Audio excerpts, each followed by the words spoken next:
Hey everybody, this is The Van Show, and today we're talking to my friend, Tui T. Sutherland. Say hi, Tui. Hi. Hey. Now, Tui, we want to know a little bit about you. So the first thing is, where are you from? Right now, I live in Boston, Massachusetts, but where I'm from is I was born in Venezuela, and I grew up all over South America. I lived in a whole bunch of different places, and my mom is from New Zealand, so I'm from lots of places. Wow. Yeah. And now, but you settled down In Boston. in Boston. You traveled around a lot as a kid.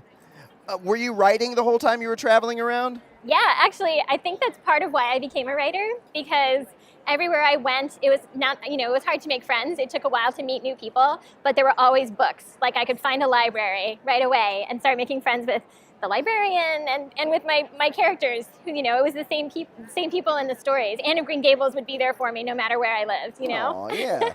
and also my sister. My sister was my best friend. So And she was a big reader too? Yeah, she was a big reader too. And actually I would write a lot of stories for her.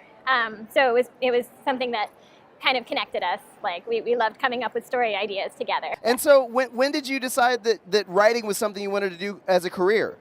Well, pretty early. I actually was going through old papers not that long ago, and I found something I wrote when I was 5 years old that says, "My name is Tui T. Sutherland, and I write poems and stories. And when I grow up, I'm going to write a book called Poems and Stories by Tui T. Sutherland. And I'm going to be super famous." So I don't know why that particular book hasn't been published yet, but that was my plan.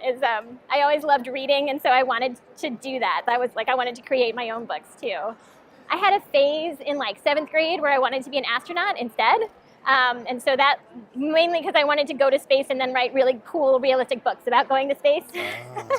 So that didn't pan out for several reasons, most of them having to do with physical fitness. But I loved, I just kind of kept coming back to writing, wherever we lived and whatever I was doing. That was the main thing I most wanted to do. Now, Tui, you have a really interesting name, Tui T. Sutherland. Mm-hmm. I was curious, because you use your middle initial, do you not want to get confused with all the other Tui Sutherlands out there? Well, I suppose that's one reason, yeah. I guess I've always liked my middle name. I thought my parents gave it to me, so I've always thought of myself as Tui Tamara Sutherland. And so I thought it would just kind of look cool on the books. I don't know. Yeah, it sounds very official. Yes, that's true. I'm a real author, because I have a middle Van initial. T. Monster. I'm going to start saying that from now on. It makes me sound a little cooler. Totally. Yeah. All right. Very Thank you very much, sophisticated. Tui. I'm stealing your middle initial. Okay. Done. All right, now, Tui, you've written a book. You've actually written quite a few books. Yep. And this is your series. And which book in the series is this? Okay, well, this is actually a graphic novel of a series. So I wrote the whole series, I'm still working on the whole series as novels, and then they took the first book in the series, which is the Dragonet Prophecy, and they turned it into a graphic novel at Scholastic. And so it's really cool, because all of these things that I was just imagining in my head all this time, suddenly I can see pictures of it. And it's really exciting. It's really exciting to see just how beautiful the artist was able. The artist is Mike Holmes, and the colorist is Marta Lejo. And they just did such a great job, capturing the different kinds of dragons and all the exciting parts of this world. So we're working on book 2 now, turning that into a graphic novel. So I'm really excited. Did you get to work with the illustrators and kind of let them know, this dragon's actually supposed to be a little more this color? Or? Yes, actually, yeah. They've been amazing about that. They send me sketches, and I'm allowed to make comments all the way through, which I feel really sorry for the artist, because I'm not good at sort of visual language, so I tend to send back comments like, this face is a little weird, can you fix it? And so the dragons are the main characters, right? Yes, absolutely. That was actually what I wanted to write about in the Wings of Fire world. I wanted to create a world where the dragons are the heroes of the story, and they get to have all the fun and all the adventures. And there are humans in the world, but mostly they just get eaten. Every time they show up, it's not good for the humans. Well, it's not about them. Right, exactly. Because every other book about dragons kind of is about the humans. Yeah. And their interactions with the dragons. So I was like, I feel like that's a little unrealistic. Real dragons probably wouldn't hang out with us very much. They would just be like, you look delicious, and I'm eating you now.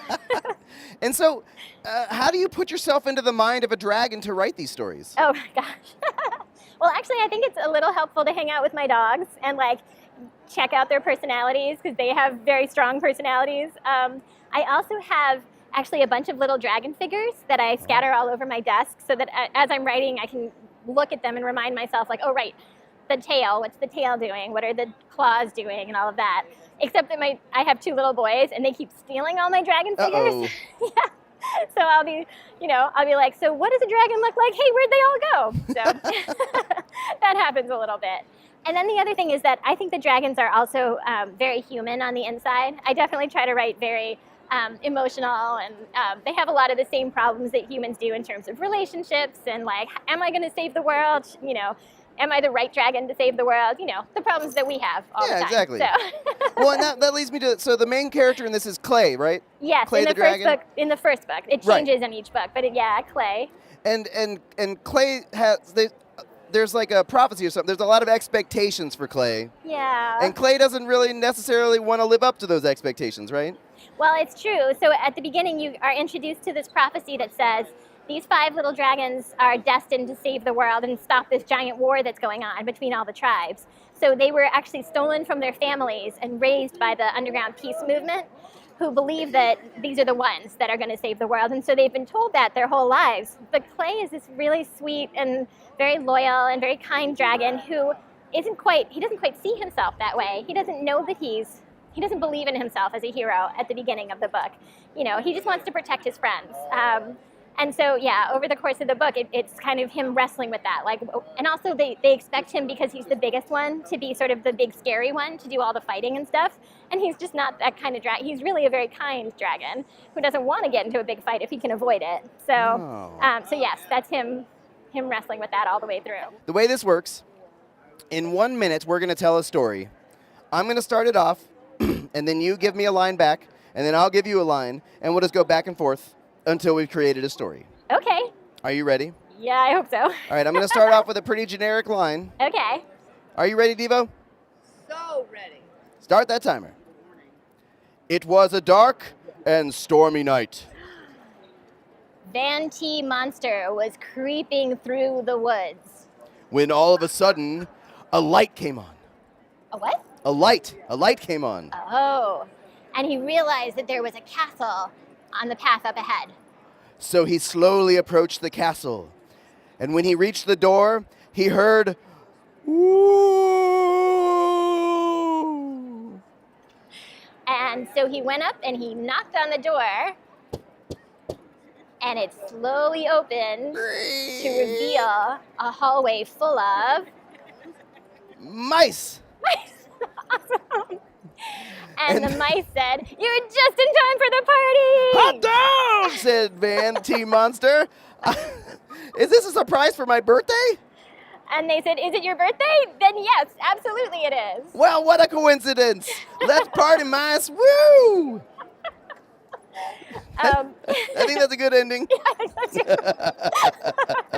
All right, we beat the timer. What a great story. High five. High five. Yeah. Goodbye. Goodbye.